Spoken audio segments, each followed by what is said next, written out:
어우, 이윤수 권사님 들어오시니까 딱 생각이 났어요. 녹음해야 된다는 거를 네. 잊어버리고 있어요. 한 달 동안 쉬었더니 녹음 버튼 누르는 걸 잊어버렸네. 아, 네, 누르셨네요. 예. 어서 오세요. 네, 예. 아무튼 앞에 거는 뭐 어쩔 수 없어요. 그래서 회개하라라는 것은 좋은 것입니다. 왜? 용서해 주시겠다라는 거. 용서해 주시겠다. 그래서 부흥은 항상 죄를 회개하게 하신다. 그래서 부흥이 우리에게 오면 죄에 대한 각성이 일어나요. 죄에 대한 각성이라는 말이 뭘까요? 죄에 대한 각성. 한번 누가 얘기해 볼까요? 죄에 대한 각성이라는 말 뭘까요?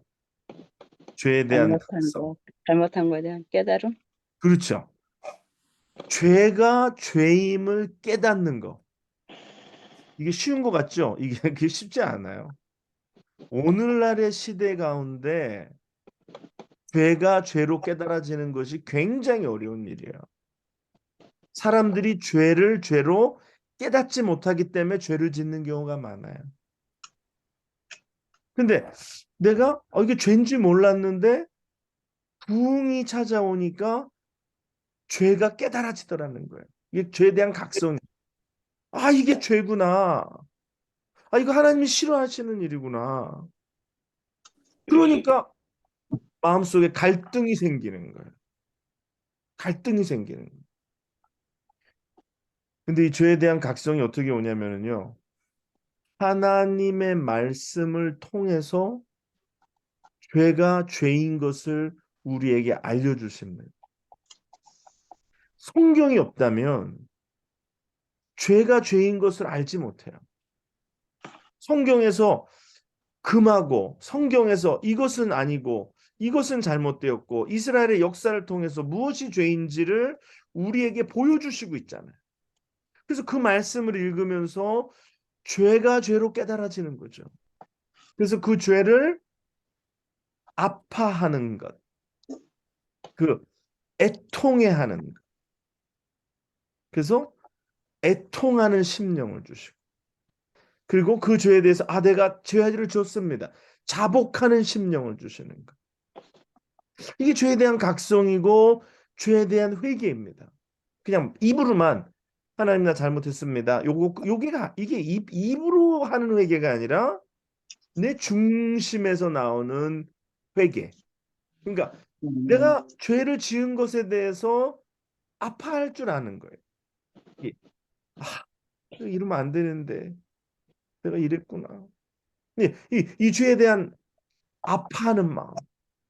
내가 죄 지은 것에 대해서 가슴 아파하는 마음이 있어요. 그래서 애통하는 마음이 있고 또 내가 하나님 앞에 죄를 지었다고 내 죄를 인정하는 자복하는 이러한 마음이 있어요. 근데 이게 부흥이 우리에게 임하시면 죄가 깨달아지고 또 죄에 대하여서 애통하고 자복하는 마음이 생기면서 죄를 회개하게 된다. 그래서 요한계시록에는 아예 대놓고 회개하라라고 얘기했잖아요. 회개하라. 회개하라. 근데 이게 좋은 말이라 그랬잖아요. 나에게 기회를 주시는구나. 나로 회개하라고 하시는구나. 내가 빨리 돌이켜서 회개해야지. 그래서 하나님의 이 회개하라는 음성을 듣고 눈물을 흘리며 회개할 수 있는 자는 복 있는 사람인 줄 믿습니다. 근데 이 회개의 눈물이 말라버리거나 아니면 죄가 죄로 깨달아지지 않거나 그러면 이게 문제가 되는 거예요. 그래서 하나님께서 나에게 늘 소프트한 마음을 주셔야 돼요. 그래서 죄에 대하여서는 소프트한 마음을 주셔야 돼요. 그래서 죄가 우리 속에 들어오면 깜짝 놀래가지고 그냥 죄에 대하여서 내가 두려워하는 마음, 죄에 대하여서 민감하게 반응을 할 줄 알아야 돼요. 그 지금 봄철이라 엘러지가 심하죠. 이 봄철이라 엘러지가 심한데 지금 막 기침이 나고 재채기가 나고 그러잖아요. 근데 이게 사실은 엘러지가 이게 사실은 굉장히 미세 입자기 때문에 이게 이제 코 점막이나 이런 데 이 신체에 들어오면 우리 몸이 얘가 감기 바이러스나 이런 것으로 알고 우리 몸이 대응을 하는 거예요. 그렇죠? 대응을 해서 콧물도 나고 콧물을 흘려야지 이제 바이러스들을 내보내니까 콧물이 나고 재채기가 나서 이제 이것들을 없애려고 그러니까 이게 그러니까 어떻게 보면 면역 과민 반응인 거예요. 예, 근데 약간 바이러스하고 그 꽃가루하고 분간을 잘 못해서 이런 일이 생기는 건데 그러니까 이 과민하게 반응을 하는 거예요. 이제 과하게 반응을 하는 건데 오늘 우리가 죄에 대하여는 이렇게 과민하게 반응하는 게 좋다라는 거예요. 그래서 죄는 근처에도 가지 말고 죄가 들어오려고 할 때 빨리 하나님 앞에 엎드려서 회개하고 내가 정말 죄를 가까이도 하지 아니하고 죄를 멀리하고 죄를 경계하는 죄에 대하여서는 과민 반응을 보이는 거 이거는 좋은 것이라는 거예요. 믿습니까? 아멘. 근데 문제가 죄에 대하여서 무덤덤해지면 이게 문제가 돼. 죄에 대하여서 무감각해지면 이게 문제가 돼. 그래서 부흥의 세대가 언제 필요하냐면 사람들의 심령이 죄에 대하여서 무감각해질 때 부흥이 필요한 거예요. 마음이 굳어져 버리잖아요. 처음부터 굳어지는 게 아니라 서서히 굳어지는 거예요. 처음에 한 번은 괜찮은데, 아니 처음에 한 번은 굉장히 좀 불편한데 두 번 하니까 좀 더 뻔뻔해지고 세 번 하니까 더 그렇게 되고. 왜 그러잖아요. 처음에 주의를 한번 딱 빠져봐요. 그럼 막 심장이 쿵쾅거리고 막 그냥 가다가 사고 날 것 같고 큰일 날 것 같고 근데 두 번 빠져보면 좀 더 첫 번만큼만 덜해. 그래도 세 번 빠져본다고요? 그러면 또 두 번째 먹다가 또 덜해. 그러다 보면 점점 거기에 대한 감각이 무뎌지는 거예요. 그러다 보면은 뭐 한 달도 빠지고 뭐 그러다 보면 교회 안 가고 그렇게 되는 거예요. 이게 이 죄라는 것이 우리 속에 들어오면 점점 우리의 영적인 감각을 무디게 만들어 버립니다. 그래서 우리가 날마다 기도 생활하면서 말씀과 기도로 하나님 앞에 나아가면서 내가 죄에 대하여서 민감하도록 그래서 내가 죄가 내 안에 들어오지 못하도록 매일매일 나를 청소하는 거예요. 매일매일 나를 깨끗게 하는 거예요. 그래서 그 범죄하게 보면 브로큰 윈도우 무슨 띠오리라는 것이 있어요. 그게 뭐냐면 창문을 누가 하나 깨트리잖아요. 길거리 지나가다가 어떤 어, 회사나 공장에 창문을 하나 깨트렸잖아요. 창문이 하나 깨졌을 때 빨리 그 창문을 교체해야 돼요. 하나가 깨진 대로 놔비두잖아요. 그러면 다른 범죄자가 지나가다 보고 저기 하나 깨졌는데 뭐 누구 아무도 돌보지 않으네. 돌을 하나 또 던져서 두 개를 깨트려요. 그러면 또 지나가던 이 나쁜 사람이 또 두 개 깨진 거 보고 아 이거 두 개 깨진 거 보니까 여기는 버려진 건물인가 보다 해가지고 이제는 창문만 깨는 게 아니라 건물을 부수고 뛰어 들어가서 뭐 또 거기서 또 뭐 불을 놓는다거나 그렇게 되면 나중에는 창문이 하나 깨어져 가지고 건물 전체가 다 못 쓰게 변해버린다는 거예요. 죄가 그렇습니다. 죄가 하나가 들어왔을 때 그것을 용납하면 그 죄는 두 개를 데리고 들어오고 두 개가 세 개를 데리고 들어오고 일곱 개를 데리고 들어오고 그래서 군대까지 데리고 들어오는 거예요. 그래서 우리가 이 죄가 우리 속에 들어오지 못하도록 경계하고 내가 어 회개하는 거. 창문을 고치는 거 회개하는 거예요. 깨어진 창문을 한 장을 고치는 거 회개하는 거예요. 그래서 계속해서 우리가 이 죄에 대하여서 이런 감각을 유지해야 된다. 죄에 대하여서 민감하게, 예, 민감하게. 그 다음에 부흥은요, 어, 순종의 시작입니다. 순종의 시작. 부흥이 우리에게 찾아오면요, 순종하기 시작합니다. 이게 순종의 시작이에요. 그리고 부흥은 네 번째로 하나님의 능력에 대한 새로운 체험입니다. 부흥이 찾아오면 하나님의 놀라우신 능력에 대한 정말 새로운 체험을 사람들이 하게 돼요. 영적인 것이든지 삶에 관한 것이든지 교회에 관한 것이든지 하나님의 능력에 대한 새로운 체험. 하나님의 능력이 얼마나 크신지 하나님은 이 부흥을 통해서 교회 가운데 개인의 삶 가운데 가정 가운데 역사하시는 것을 믿습니다.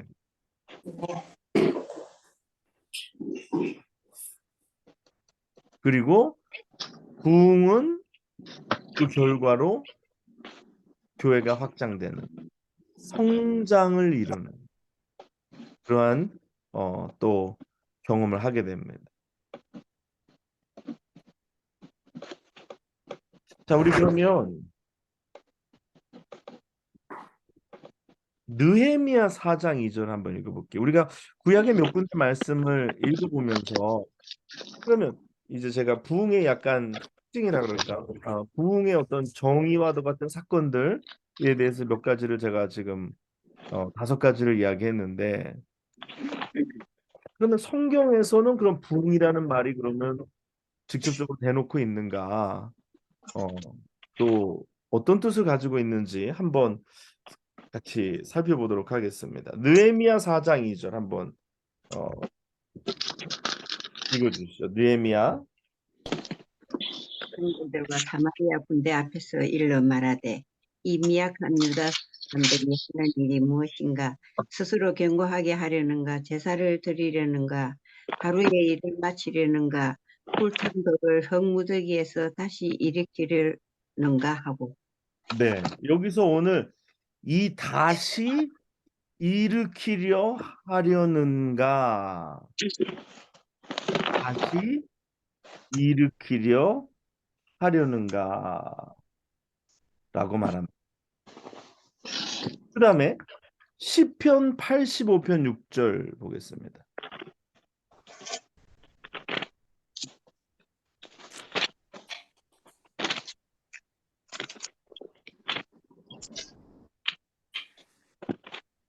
시편 85편 6절. 주께서 우리를 다시 살리사 주의 백성이 주를 기뻐하도록 하지 아니하시겠나이까. 네, 여기서 뭐라 그래요? 우리를 다시 살리사. 다시 살리사. 보험이네. 예, 다시 살리사. 음. 예. 그다음에 우리 시편 138편 7절 보겠습니다. 시편 138편 7절.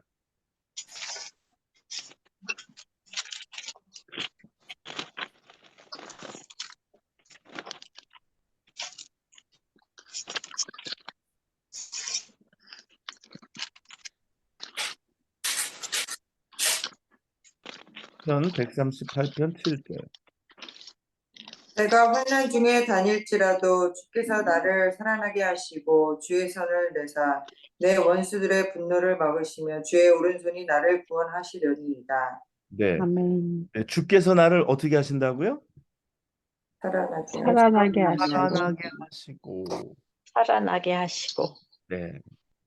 그다음에 우리 이사야 57장 15절 보겠습니다. 이사야 57장 15절.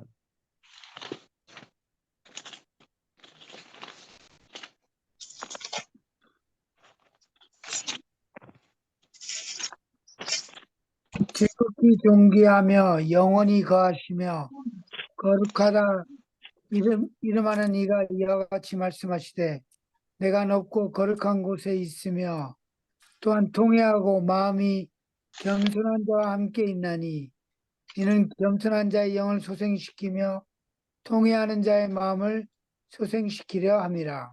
아멘. 뭐라 그래요? 소생시키며. 소생시키며. 우리 또 호세아 6장 2절 보겠습니다. 호세아 6장 2절. 호세아 6장 2절.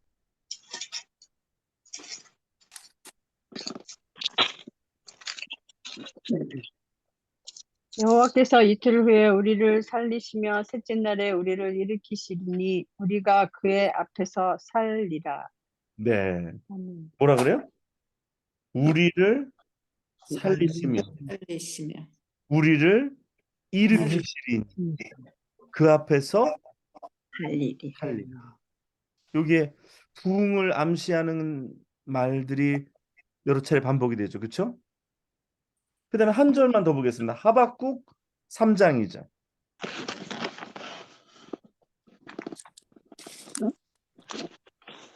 하박국 3장이죠.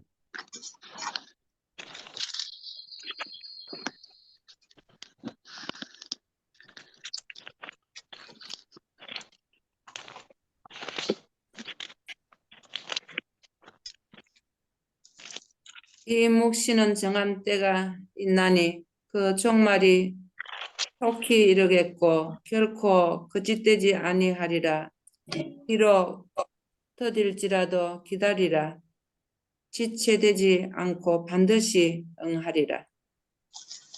하박국 3장 2절이에요? 아, 3장. 예. 다시 읽어주세요. 예. 예. 3장 2절. 여호와여 내가 주께 대한 소문을 듣고 놀랐나이다. 여호와여 주는 주의 일을 이 수년 내에 부응하게 하옵소서. 이 수년 내에 나타내시옵소서. 진노 중에라도 긍휼을 잊지 마옵소서. 네, 아멘. 자, 네. 오늘 여기 한글 성경에는 부흥케 하옵소서라고 이 부흥이라는 단어를 하박국에만 유일하게 사용했습니다. 그러나 이 모든 말이 부흥. 그래서 히브리어에 하야라는 말이 다시 살다, 다시 살다 그런 의미를 가지고 있습니다. 그래서 오늘 성경에 나타난 그 부흥이라는 거 그게 뭐냐면은 이 성경의 전체적으로 흐르는 내용 속에 보면 하나님께로 돌이키는 것, 하나님께로 돌이키는 것, 하나님께로 돌아가는 것. 이것을 부흥이라고 봅니다. 그래서 마음을 바꾸고 의지를 바꾸는 것. 그래서 신약에는 그렇게 마음을 바꾸고 의지를 바꾸는 것을 부흥이라고 보는 거예요.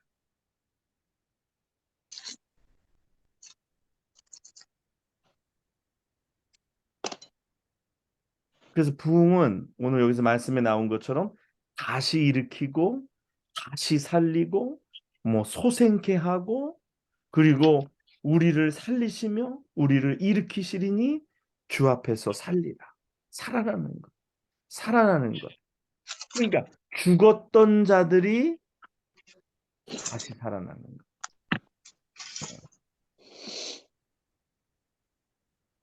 오늘 그것을 말씀하는 것이죠. 그러니까 살아난다. 우리가 지금 살아있는데 뭘 어떻게 다시 살아나냐? 죄로 인하여 죽었던 우리가 범죄함으로 죽었던 우리가 원래는 하나님께서 우리를 만드시고 그 코에 생기를 불어넣으셔서 우리가 생명이 됨으로 우리가 살아 있었죠. 근데 우리가 죄를 범함으로 죽잖아요. 그렇죠? 근데 그 죽었던 우리가 죄로 인하여 죽었던 우리가 다시 살아나는가? 그래서 에스겔서 37장의 말씀에 보면 에스겔서에 나오는 마른 뼈들이 가득한 골짜기에 보면 이제 에스겔이 생기에게 대언하죠. 생기야 사방에서 불어와 이 사망을 당한 자들에게 불어 살게 하라. 그렇죠? 그래서 그들이 다시 살아나서 하나님의 군대가 되잖아요. 그렇게 부흥이라는 것은 이게 죽었던 자들이 다시 살아나는 것. 근데 무엇으로 다시 살아나느냐? 성령으로 다시 살아나는데 성령께서 무엇을 통하여서 우리를 다시 살리시느냐? 말씀과 기도로 우리를 다시 살리신다. 그래서 이 부흥이라는 것, 하나님의 특별한 사역 기간입니다. 그 부흥이 그 오순절 마가의 다락방에서부터 이제 신약에는 시작이 되잖아요. 그러면서 이 특별한 사역 기간 동안에 하나님이 믿는 자에게 새로운 생명을 불어넣으십니다. 그 죽었던 자들이 살아나고, 그래서 새롭게 소송케 하는 역사가 오늘 있다라는 거예요. 그러면 부흥이 필요한 시기가 있습니다. 부흥이 필요한 시기. 언제 그런 부흥이 필요하냐? 그럼 언제 부흥이 임하느냐? 물론 그것은 부흥이 임하는 것은 전적인 하나님의 주권 속에 있습니다. 우리가 하나님 지금 부흥이 필요하니까 지금 부흥을 주세요라고 기도는 할 수 있지만 결국 결정하시는 분, 그것을 행하시는 분은 하나님이고 하나님의 주권 속에 있는 거예요. 그럼 언제 부흥이 그러면 이 땅에 필요로 하는가라고 생각할 때에 영적인 타락 그리고 도덕과 정의가 실추되었을 때에 이 땅에 부흥이 필요합니다. 영적인 타락과 도덕과 정의가 실추된 때 이 땅에 부흥이 필요합니다. 영적인 타락의 그 바로미터는 뭘까요? 영적인 타락의 바로미터. 예배. 예배. 예배가 벌써 무너지면 그 시대의 영적인 그 바로미터를 볼 수 있는 것 중에 하나입니다. 그러면 다시 말해서 이 교회를 들여다보면 교회가 오늘날 시대의 영적인 상황을 드러내는 바로미터 같아요. 교회들이 건강하면 이 시대가 건강하다라는 것을 어느 정도 이야기해 줘요. 역사 속에 그랬어요.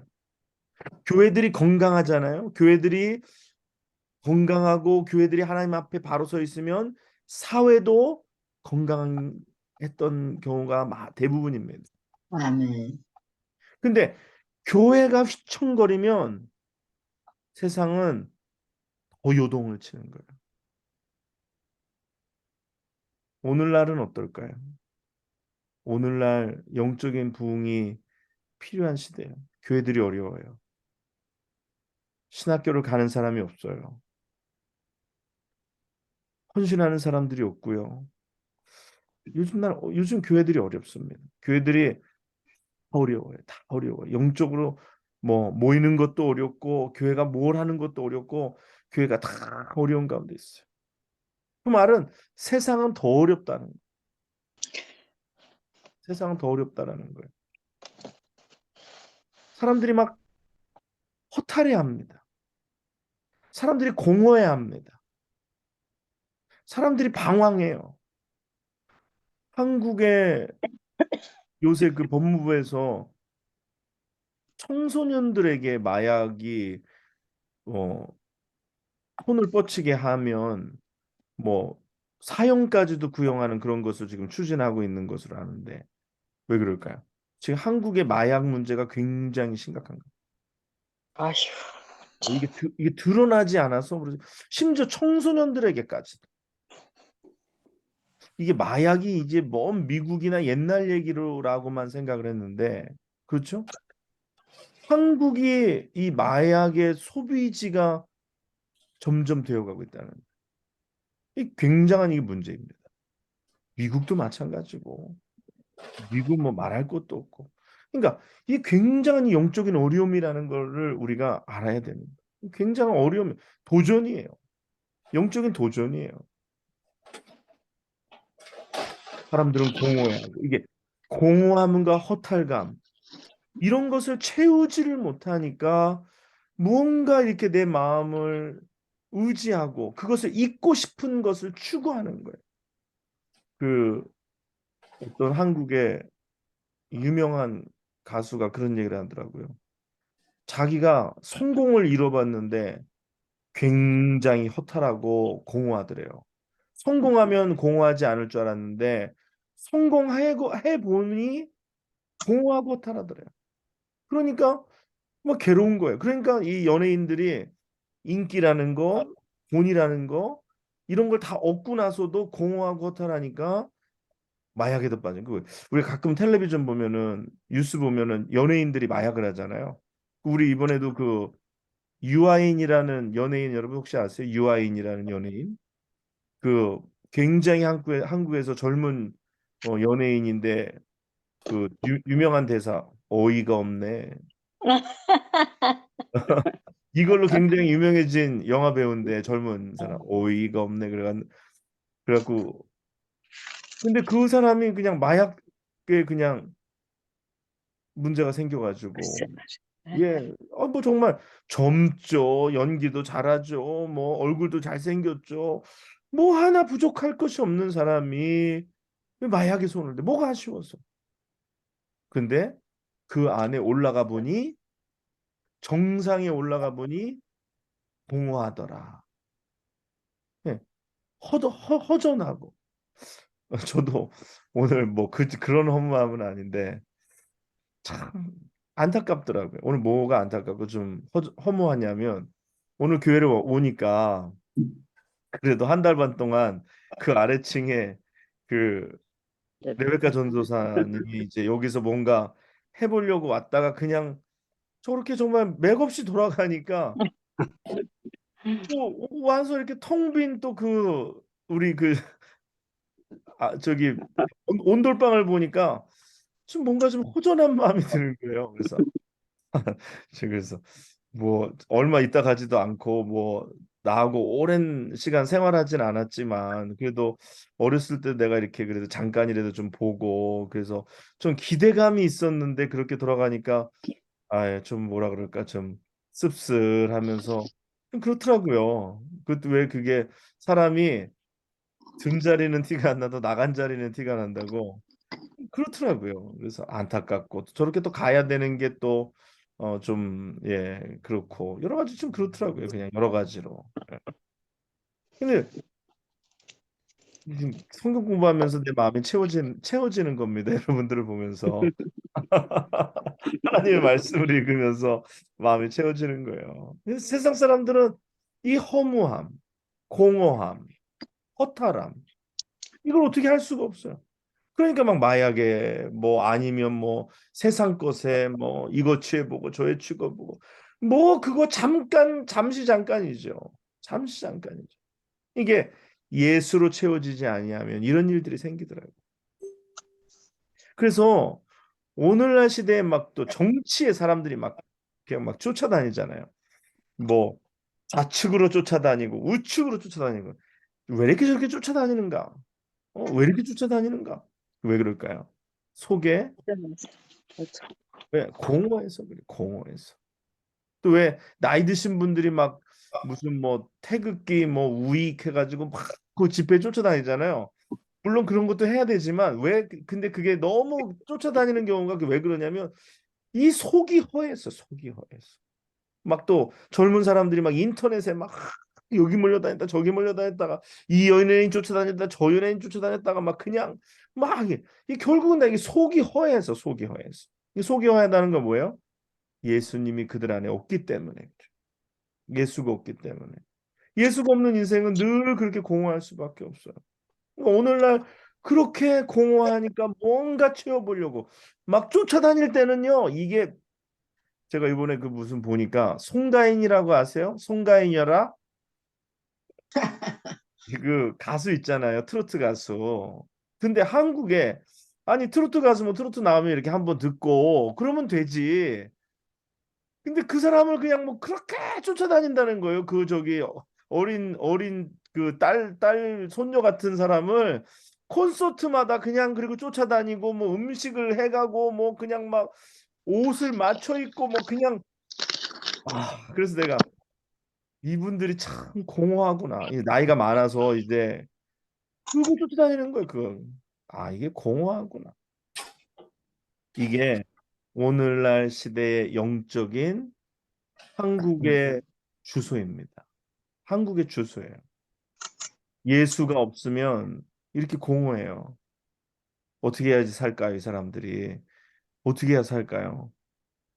부흥이 와야 됩니다. 그래서 그들의 심령 속에 예수가 채워져야 돼요. 예수가 채워져야지만 이 공허함의 갈증이 멈춰버리게 되는 거예요. 그래서 주님께서 이 내가 주는 물을 마시는 자는 다시는 목마르지 아니하리라. 오늘 예수를 만난 자는 양동이를 걷어차고 물동이를 걷어차고 내가 예수를 만났다, 내가 메시아를 만났다 하고 뛰쳐나가는 거예요. 오늘 사람들에게 이 공허함이 있어요. 한국이 이게 굉장히 공허함이 심해요. 그래서 한국이 명품 소비율 1위, 세계에서 제일 좋은 와인 소비율 1위, 그 다음에 또 한국에서 또 그 다음에 뭐 이 좋은 것들 뭐 술 소비, 왜 다 공허하니까 그냥 그걸 채우려고 어떻게든지 채워보려고. 그래서 우리 자녀들 우리가 키울 때 세상의 성공을 위해서 키우면 그들이 나중에 공허해집니다. 성공을 이루고 나면 허탈해져요. 그러므로 성공을 위해서 키우지 말고 자녀들을 예수를 만나고 예수 안에서 승리하는 삶을 살게 하기 위하여서 자녀들을 키워야 할 줄 믿습니다. 그래야지 얘네들이 불안하지 않아요. 그래야지 얘네들이 불행하지 않아요. 그렇지 않으면 얘네들 불행해집니다.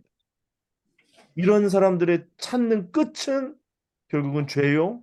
결국은 세상은 이 아이들을 죽이는 거예요. 사단은 그렇게 특정하고 달겨드는 거예요.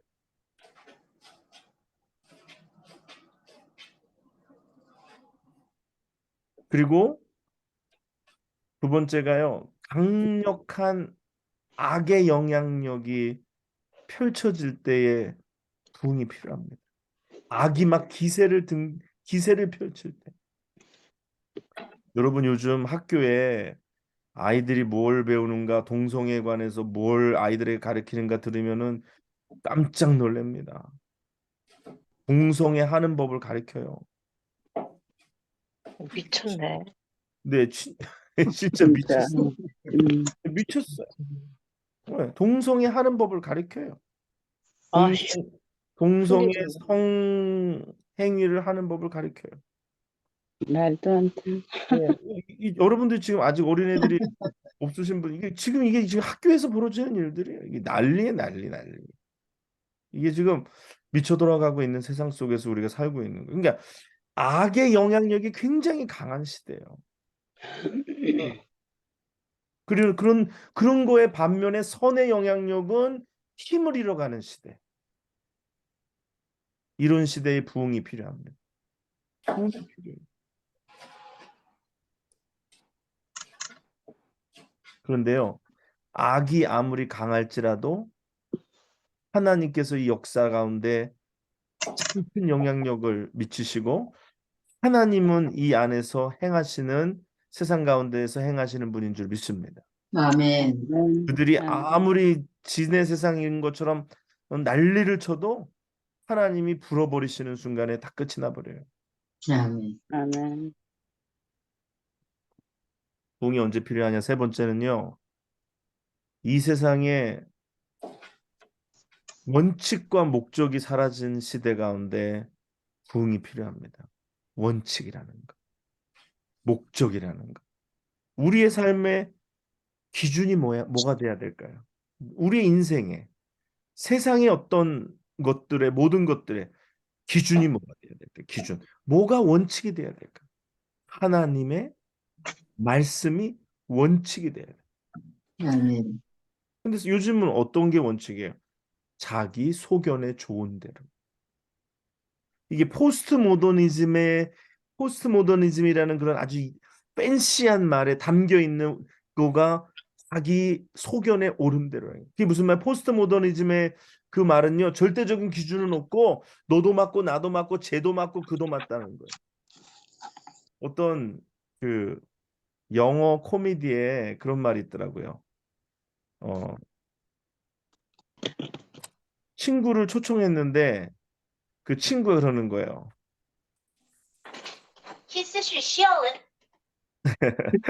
친구를 초청하는데 영어로 그 이 Can I bring him? Can I bring her? 이렇게 되는 건데 그렇게 안 하고 Can I bring them? 그런 거예요. them. 그러니까 그 친구가 them 많이 오는구나. 그래서 음식을 많이 준비했대요. 그래서 딱 왔는데 한 명만 더 데리고 온 거예요. 그래서 물어봤어요. 영어로 Where are they? 그러니까 그들은 어디 있느냐? Where are they? 그랬더니 They are here. 그 여기가 그들이 여기 있다라는 말. 그게 무슨 말이냐면 요즘은 남성은 him, 뭐 he, 그 여자는 she, her, 그리고 동성애자는 they, them 이렇게 표현합니다. 그게 어떤 회사의 홈페이지에 가면 그 사람을 she, her 하고 내 이름을 쓰고 가로 열고 she, her 이렇게 썼어요. 이건 뭐냐면 이 사람은 정상적인 여자, 뭐 정상적이란 말은 그들은 안 쓰지. 그냥 이 사람은 여자, 이 세상에서 말하는 생물학적인 여자다라는 거고, 그 다음에 사람 이름 쓰고 he, him 쓰면 이 사람은 남자, 생물학적으로 남자를 하는 정상적인, 우리가 볼 때 정상적인 사람이다. 근데 어떤 사람은 남자인데 한 사람인데도 거기다 가로 열고 they, them 그 말은 이 사람은 동성애자다라는. 그래서 이 사람을 리스펙트 해줘야 된다라는 거예요. 오늘 세상이 그래요. 세상이 이게 오히려 더 쿨한 거고 이게 더 멋있는 거고 더 배려하는 거라고 이것을 가지고 사람들에게 더 영향력을 미치려고 합니다. 자기 기준이에요. 말씀이 기준이 아니고 자기들의 생각이 기준이에요. 그래서 원칙이 무너진 시대, 목적이 사라진 시대, 오늘 이러한 시대에 부흥이 필요하다는 거예요. 그리고 네 번째는요, 하나님의 뜻에 대한 일관적인 불순종입니다. 그러니까 일관적인 게 어쩌다 불순종하는 게 아니라 하는 짓거리마다 불순종이라는 거예요. 하는 짓마다 불순종. 근데 사람들이요, 우리 삶의 원칙을 세울 때 하나님의 말씀이 원칙이 돼야 되잖아요. 근데 말씀이 원칙이라고 하면서도 말씀을 내 삶의 기준으로 삼는 게 아니라 뭐라고 얘기하냐면 성경이 무엇라고 말씀하시는지를 물어야 되는데 자기 주관적인 어떤 것에 성경을 사용하는 것에 더 관심이 많아요. 물론 성경이 우리에게 말씀하십니다. 우리 개인적으로 우리에게 어떤 걸 말씀하세요. 그런데 그거 더 위에 있는 게 뭐냐면 성경이 무엇라고 말씀하시는지 자체적으로 성경이 하시고자 하는 말씀, 그러니까 나에게 하시는 말씀을 넘어선 성경이 말씀하시는 성경이 가지고 있는 원칙과 성경이 가지고 계신 하나님의 뜻, 그게 뭐냐를 물을 줄 알아야 된다는 거예요. 내가 성경을 읽으면서 어떻게 느끼느냐가 다가 아니라 성경이 우리에게 무엇라고 말씀하시느냐. 그러니까 다시 말해서 하나님의 말씀이 절대적인 진리가 돼야 되고 원칙이 돼야 되는데 그것이 사라져버린 시대라는 거예요. 그러한 시대에 도움이 필요합니다. 또 교회 안에는 언제 부흥이 필요한가? 교회 안에 언제 부흥이 필요한가? 교회 안에 언제 부흥이 필요하면요. 교회가 세상적으로 흐를 때 교회 안에 부흥이 필요합니다. 교회가 세속적으로 흐르기 시작할 때. 그러면 교회가 교회다워지지 않는 모습으로 가는 거예요. 그때는 어떻게 해야 돼요? 하나님께로 돌이켜야 돼요. 교회라고 하지만 교회 아닌 교회도 많아요. 무슨 말씀인지 아시겠죠? 교회가 교회다워야지 교회지. 간판 걸어놨다고 교회가 되는 건 아니에요. 그래서 저는 어떤 면에 있어서 사람이 많아지는 것만 그게 교회다워지는 거가 아니라고 생각해요. 수가 좀 적어도 교회다움을 추구하는 사람들이 모인 곳이 진정한 교회가 되는 줄 믿습니다. 하나님이 어떤 교회를 기뻐하실까? 사람이 많은 교회를 기뻐하실까? 아니면 사람이 적어도 교회다운 교회를 기뻐하실까? 그런 의미에서 우리 영락교회는 교회다운 교회가 되기를 위하여서 우리가 애쓰고 노력해야 할 줄 믿습니다. 아멘. 숫자가 하나 늘고 줄고에 우리가 실망하지 말고, 이게 저한테도 하는 이야기예요. 목사님도 이게 뭐 같으냐면, 제가 이제 여기 와가지고 가만히 생각하니까 이전할 때 몇 명이 이전했나 가만히 생각하니까 굉장히 적은 수가 왔더라고요. 굉장히 적은 때에 이전했고, 또 이전하면서 또 몇 명 또 떨어졌고, 그래서 이전할 때 온 숫자를 생각하니까 굉장히 적은 숫자. 근데 그때에 비하면 지금은 엄청나게 성장한 거예요. 근데도 나는 히딩크인가 봐. 나는 아직도 배고프다.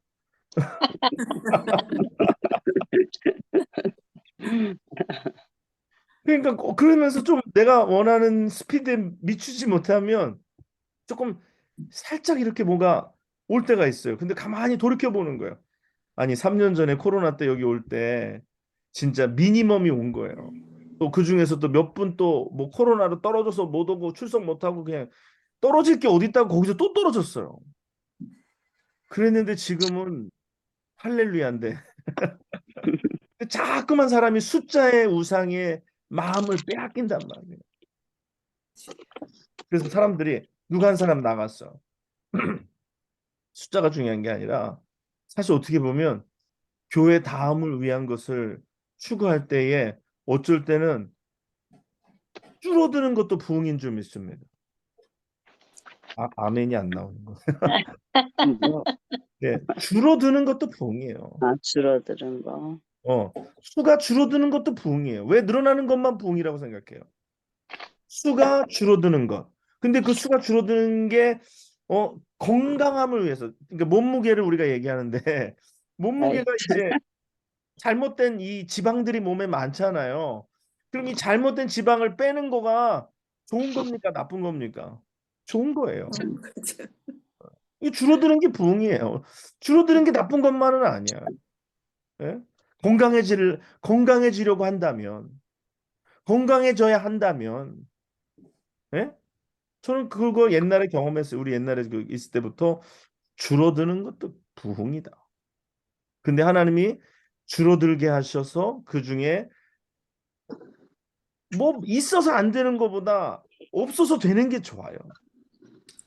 그런 경우가 있었어요. 옛날에 있었는데 안 되더라고. 뭐가 자꾸 걸림돌이 되고 자꾸 방해가 되고 안 되는데 줄어들고 나니까 일이 되고, 그러다 보니까 나중에 다시 줄어들면 회복이 되더라는 거예요. 숫자적인 건 회복이 되고 오히려 하나님의 일을 진행하는 데 걸림돌이 없어지고 하나님의 사역을 감당하게 되는 거예요. 줄어드는 것도 부흥인 줄 믿습니다.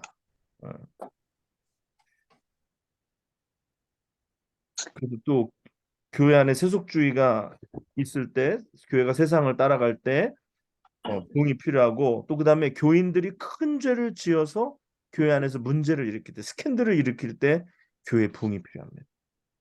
그때 하나님께서 강력하게 역사하시는 부흥이 필요해요.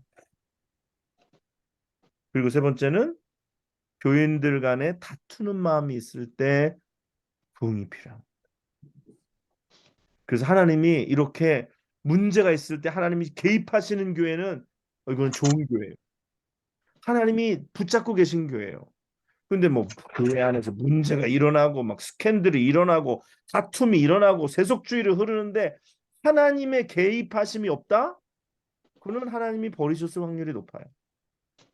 하나님이 관여하시지 않는 교회 간판만 달고 있는 건물일 수 있어요.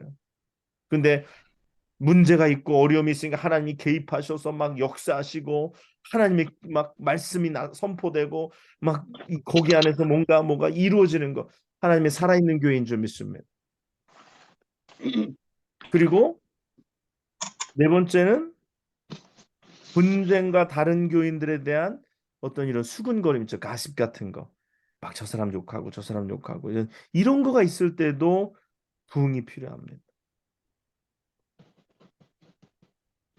그리고 다섯 번째는 교회 안에 사랑이 결핍되었을 때, 사랑이 메말라 버렸을 때 부흥이 필요합니다. 부흥이 되면요, 부흥의 역사가 일어나면 교회 안에 사랑이 넘치는 줄 믿습니다. 그래서 안 되는 교회는요, 성도들이 교회 오면 집에 빨리 가고 싶어 해요. 빨리 집에 가려고 그래요. 잘 되는 교회는 성도들이 집에 안 가려고 그래요. 안 가려고 그래요. 어떻게든지 여기서 더 얘기하고 은혜를 나누고 뭔가 하고. 그래서 안 되는 교회는 뭐 하면 사람이 안 모여. 가고 싶지 않은데 뭐 교회 가면 빨리 집에 가고 싶고 뭐 교회 오라는 거 싫어하는데 어떻게 할 거예요? 그 이제 벌써 그게 부흥이 없는 거예요. 부흥의 시대가 지나가는 거예요. 근데 부흥의 시대가 임한 교회는 자꾸만 모이고 싶고 모이라 그러는 거예요. 막 그 교회에서 불러주면 땡큐야 그냥. 근데 교회에서 부를까 봐 겁나하죠. 아, 또 오라 그러는가 보다. 아, 또 나 바쁜데 나 쉬어야 되는데. 어때요? 교회에서 부르는 게 고마운 거. 오늘도 교회에서 부른다, 야. 가자.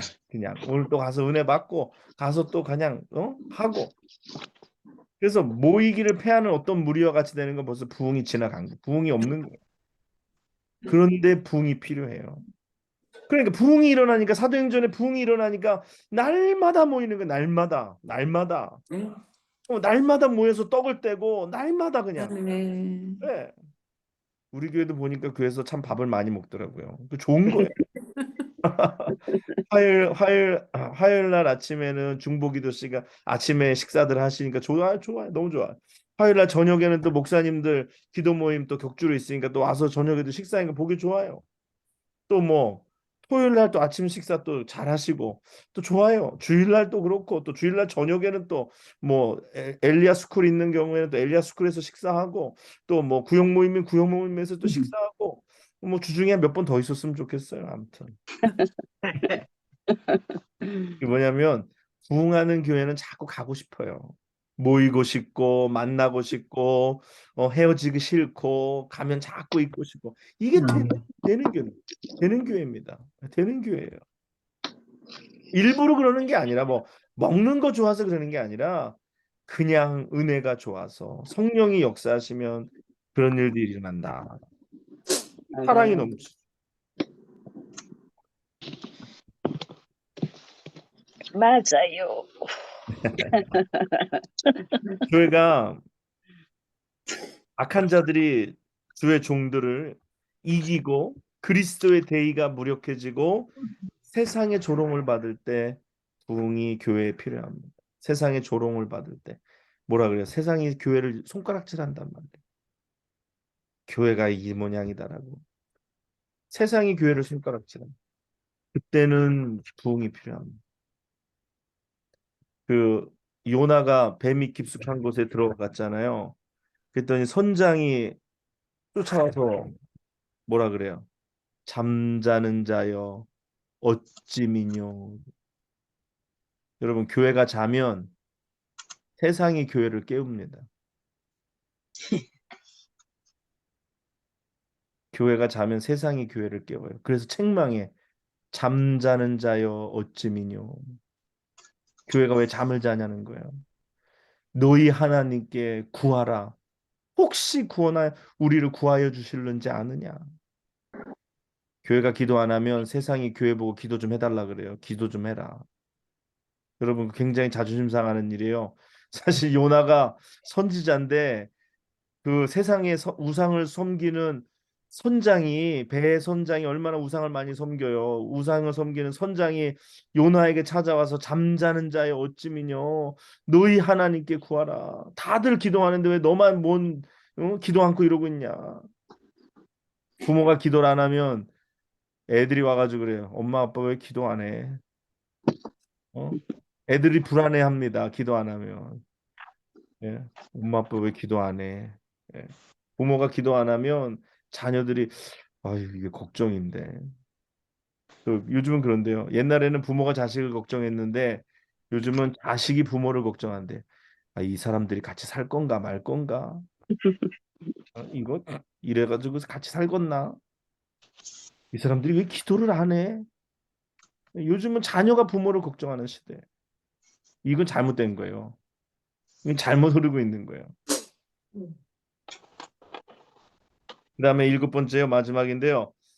악한 자들이 오만하고 겁없고 거만해져서 도덕성이 실추되고 불의와 반신적인 계략이 있을 때, 악한 자들이 그냥 득세하는 시대에 교회 안에서도 의로운 사람들의 소리가 인정을 받아야 되는데 오만하고 겁없고 이 악한 사람들이 막 득세하는 때는 교회 부흥이 필요합니다. 음.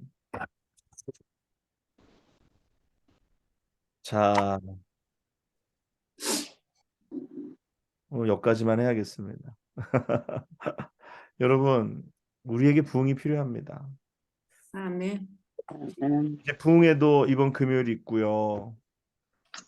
오늘 여기 최소한 이렇게 수요 예배 오신 분들에게 이런 부흥의 마음이, 제가 한동안 이 부흥에 대해서 굉장히 많이 외쳤어요. 이 뭐 설교 시간도 그렇고 뭐 설교회도 그렇고 뭐 부흥회 집회에도 가서도 그렇고 이 부흥에 대해서 책도 그렇고 굉장히 부흥에 대해서 나름 굉장하게 연구를 많이 하고 했었는데 어느 순간 이렇게 또 이것에 대해서 이렇게 무관심해졌었어요. 그냥 뭐라 그럴까? 그냥 이렇게 조금 뭐 마음 한구석엔 있었는데 그냥 이렇게 또 지나갔었어요. 근데 오늘날 시대를 다시 생각하면서 교회 표어를 정하면서 교회여 다시 부흥하라. 오늘 우리가 부흥의 세대가 돼야 할 줄 믿습니다. 이 부흥은 교회적인 것, 뭐 이런 범교회적인 것뿐만 아니라 오늘 개인과 가정과 우리 자녀들의 삶과 우리 안에 부흥이 필요한 줄 믿습니다. 그래서 이 부흥이 일어나야 돼요. 부흥이 일어나야 돼요. 죽게 돌아가고 죽었던 자가 살아나고 안진뱅이가 일어나고 자는 자가 일어나고 기적이 일어나야 돼. 이 부흥이 일어나야 돼. 우리 영락교회로부터 이런 부흥이 일어나기를 원하고 오늘 이번 부흥회가 우리 영락교회의 부흥을 일으킬 수 있는 뭐 숫자적인 부흥은 아까 현상이라고 얘기했죠. 정말 우리의 내적인 부흥, 회개하고 죄에 대한 각성이 있고 하나님께 돌아가고 죄에 대한 행실을 끊고 이런 부흥이 우리 안에 나타나기를 간절히 원합니다. 여러분, 이 부흥을 사모하는 자에게 하나님이 주실 줄 믿습니다. 사모하는 자에게 주십니다.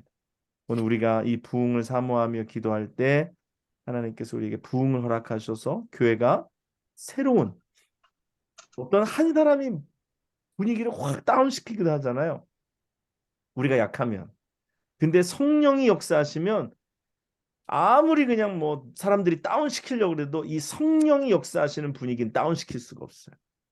오늘 우리 영락교회가 성령이 역사하시는 부흥으로 이 부흥의 날개를 타고 훨훨 날아오르는 여러분과 또 여러분의 가정과 여러분의 자녀와 우리 교회가 되시기를 주님의 이름으로 간절히 축원합니다. 아멘. 자, 우리 기도하겠습니다. 고맙고 감사하신 아버지 하나님 정말 허무하고 공허하고 허탈한 시대 가운데 하나님 부흥을 사모합니다. 하나님 우리 가운데 임재하여 주시고 하나님 역사하여 주셔서 우리가 하나님의 특별하신 놀라운 역사를 경험하는 기간으로 우리가 삼게 하시고 그 가운데 나아가는 저희들 되게 도와 주시옵소서. 하나님 우리에게 부흥이 필요합니다. 아멘. 성장이 필요한 것이 아니라 부흥이 필요합니다. 하나님 이 참된 부흥을 통하여 성장도 경험하게 될 것을 믿습니다. 그러나 하나님 우리에게 성령의 참된 부흥을 경험하게 하여 주시옵소서. 그러므로 우리의 삶이 달라지고 죄에 대한 각성과 또 우리가 하나님 앞에 회개하고 하나님께로 돌아가고 우리의 마음을 바꾸고 우리의 의지를 바꾸고 우리의 생각을 바꾸고 우리가 하나님께로 돌이키는 귀한 역사가 우리 가운데 있게 하여 주시옵소서. 이제 이번 금요일부터 주일까지 아버지 하나님 짧은 기간이지만 아버지 하나님 저희가 부흥회를 하나님이 13년 만에 하나님 개최합니다. 하나님 은혜가 필요한 자를 불러주시고 은혜 없이 살 수 없는 자를 불러주시고 아멘. 은혜를 사모하는 자에게 하나님 은혜를 부어 주시옵소서. 아멘. 하나님 은혜의 부흥이 일어나게 하여 주시옵소서. 아멘. 하나님 우리가 그것이 필요합니다. 하나님 사람이 숫자가 필요한 게 아니라 물질이 필요한 게 아니라 하나님의 은혜가 필요하오니 주여 우리에게 부어 주시옵소서. 하나님 역사하여 주시옵소서. 아멘. 오늘 이 수요일 밤에도 하나님 우리 사랑하는 성도들 모아주시고 함께 또 부흥에 대하여 오늘 첫 시간 시작하게 하심을 감사합니다. 이제 남겨진 이제 네 번째 더 남은 시간 동안에 부흥에 대하여 더 뜨거운 마음 갖게 하시고 그러므로 우리 가운데 진정한 부흥이 일어나는 놀라운 역사가 있게 하여 주시옵소서. 아멘. 예수님의 이름으로 기도합나이다. 아멘. 네. 네. 수고하셨습니다. 네, 여러분 감사하고요. 새벽 재단에 뵙고 그다음에 금요일 날 여러분 카톡 다 돌리셨어요? 여러분 아직 안 돌리셨으면 카톡 전화기 꺼내서 여러분 주변의 친구들 은혜가 필요한 사람 얘가 와서 은혜 받았으면 좋겠다 하는 그런 사람들에게 다 돌리세요. 저는 그 한 군데 그 연락 받은 것 중에 이 노아 그 기독교 서점이라고 있는데 거기 이제 사장님한테 문자를 보냈어요. 시간이 되시면 오셔서 은혜 받으시면 좋습니다. 그랬더니 그분이 연락이 왔어요. 자기 동생 부부가 교회를 안 다녀서 다니다가 안 다녀서 방황 중이라 영락교회 가라고 소개 한번 했었는데 움직이지가 않는데 이번에 꼭 이 부흥회 한번 좀 데리고 갔으면 좋겠다고 마음이 너무 그렇게 데리고 오고 싶은데 그 마음이 움직일 수 있도록 기도해달라고 그런 기도 요청을 하셨어요. 그러고서 자기가 아는 또 고객들한테 또 쫙 다 보내겠다라는 그래서 너무 감사한 거예요. 여러분 하나님이 하시면 정말 은혜가 필요한 자들에게 또 하나님이 역사하실 줄 믿습니다. 네, 카톡을 여셔서 아시는 교회 다니는 거 상관없어요. 은혜가 필요한 사람은 우리 교회 등록하라는 게 아니라 오셔서 기왕에 우리 자리가 있고 말씀의 잔치가 있으니까 오셔서 은혜 받으시라고 한번 쫙 다 한 번씩 돌리세요. 그래서 와서 은혜 받을 수 있도록 할렐루야. 아멘. 네, 그러면 안녕히 계시고 다음 예배 시간에 뵙겠습니다. 네, 네, 안녕히 주무세요. 감사합니다. 네, 감사합니다. 수고하셨습니다.